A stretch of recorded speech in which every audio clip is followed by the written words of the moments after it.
question like, what vertebrae make up the synsacrum? Or which vertebrae do not make up the synsacrum? It's an easier question. So does anybody know offhand where the synsacrum is? Go ahead and point at it. This is the synsacrum right here. It's got a white dot that you can barely see on it anymore, but that's the first structure that's on this list, is synsacrum. It's this white. It's labeled with a white dot. This thing right here, boom, right in the middle. Okay, so right off the bat, what vertebrae do you think make it up? It's a fusion of vertebrae, so what vertebrae are fused into it? Not the caudal. Right off the back. Not the caudal? That's caudal vertebrae right there. So caudal, check. It's part of it. What else? Oh, not the cervical. Not the cervical. Cervical are way up here. So what else? So we have, it's not cervical, but it is caudal. And lumbar right here, it's part of it. Okay, so lumbar make it up. And right here are all sacral vertebrae that are all fused. So lumbar, sacral, and caudal. And thoracic. This is thoracic, right? So thoracic, lumbar like here, sacral, caudal. So the only vertebrae that are not found in the synsacrum are the cervical vertebrae. Okay? That's the pygostyle. Pretty easy. Thoracic ribs are basically just ribs. These long ribs right here. Those are all thoracic ribs. On some of the more posterior thoracic ribs, you have uncinate processes, and that's just these connections between the ribs. Those are uncinate processes. Okay, the sternum. It's like this right here, I think. Well, who's got a paper? What do you even really need to know? 22. No, this is the sternum. Oh, that's weird. Okay, so I guess this whole structure right here would be sternum. This is keel, like the actual, think of like a boat keel, okay? And then this pointy part at the top of the keel is the carina.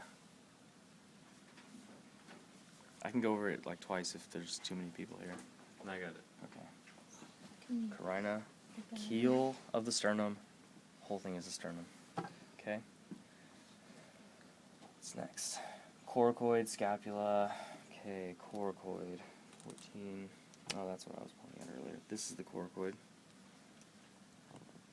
on either side.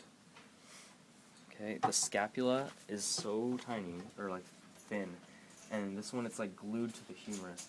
So do you see these things right here? On that one you can see it easier. You see this? That's the scapula. Okay, that flat bone. That's the scapula. Can you point at it? Sorry. This. That's the scapula. Okay. Interclavicle. It's part of the furcula. Do you really need to know interclavicle? It seems. It's not labeled in the manual. It's not labeled in It here? says furcula in the manual. Alright, well, let's see. Well, the furcula is the whole thing. The whole wishbone is the furcula. Okay, so this is saying, this has a red dot here. It says this is the clavicle. Interclavicle is green.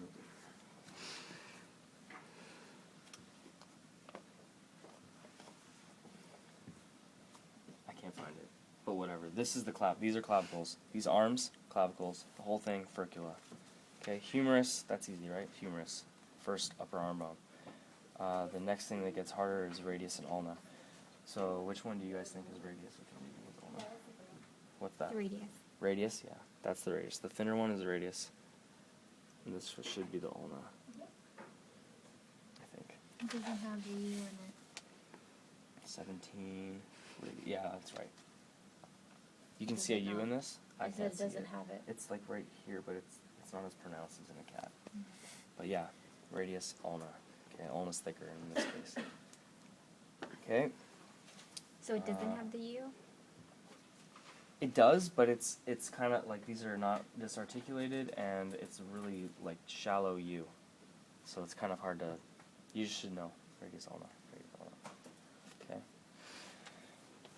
Next, carpometacarpus. Did I find this earlier, or was that not? You did. No, you did. It I was- did find it earlier. Mhm. Number 20. Yeah, that was the one. Oh yeah, Yeah, it's it was this. attached. It's this one missing. So in birds, their digits are fused, and like basically their whole hand is like fused up. So these were once phalanges and digits. They're all fused up. This is the carpometacarpus. Carpometacarpus. This big bone right here. Okay. Whoops. Stay there. Okay. Cool. Easy. Femur. Okay. In a bird, we don't call it the tibia anymore. We call it the tibiotarsus. Okay. So, why do birds' knees bend backwards? It's a trick question. It's not their knee. That's not their knee. This is their knee. But in most birds, you don't see this because it's too close to the body. You only see this. So everyone thinks, oh, their knees are bending backwards. It's not their knee. It's like their ankle. Okay? Tibiotarsus. There's the fibula on a bird, on a chicken. That right there. Okay? Tarsometatarsus. This bone. And the pubis, which is back here.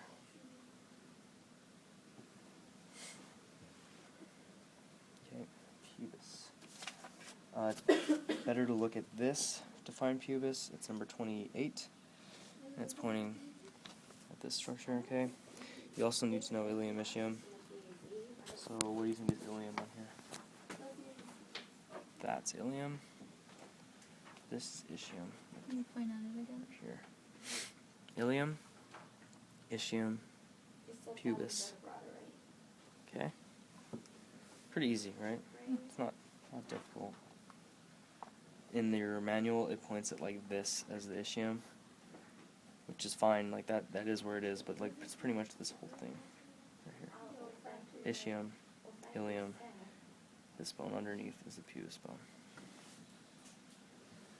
Is there anything that I did not go over that you still need to know? Birds have hollow bones. Do we have to know Makes the them lighter. process? I don't think so. Oh, you do need to know foramen trioceum. It's this like hole. If you look straight down from this bird, there's a hole right here. Whoa. Which hole? That one right there. Is this recording? So you can just... It's that one. There you go. Thank you. In your manual, it should tell you what bones make that up. Because it's like a fusion of 3 bones. Okay? Like foramen trioceum, 3 bones. There's 3 bones that make up this foramen right there.